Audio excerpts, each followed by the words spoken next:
कुठं आहे रे तो जंगलचा राजा?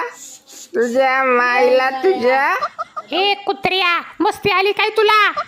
बायकोच्या पदराच्या आड लपून बसतो काय रे? अगं जाऊ दे, पेलय ते त्याच्या कुठं नादाला लागती. मुर्दा बिन पाण्याचीच प्यालाय वाटतं, म्हणूनच एवढा भुकतोय. हा पेलोय मी. काय तुमच्या बापाच्या पैशाची पेलोय काय? जंगलाच्या राजाला डायरेक्ट शिव्या देतोय. ऐ ऐ महाराणी, मला नको त्याचं कौतुक सांगू. राजा बिजा तुझ्या घरचा. आज आपणच इथला किंग आणि आपणच किंग मेकर. हो, काय त्या कुत्र्याचं ऐकताय? टाका खांडोळी करून त्याची. अगं पेलय ते. असल्या बेवड्या खावड्यांच्या नादाला लागून आपण आपली किंमत कशाला कमी करून घ्यायची. अरे बघतोस काय रागानं? घरात घुसून राडा केलाय वागानं. बाया, बघितलं का मुर्दा स्वतःला वाघ समजायला लागलाय.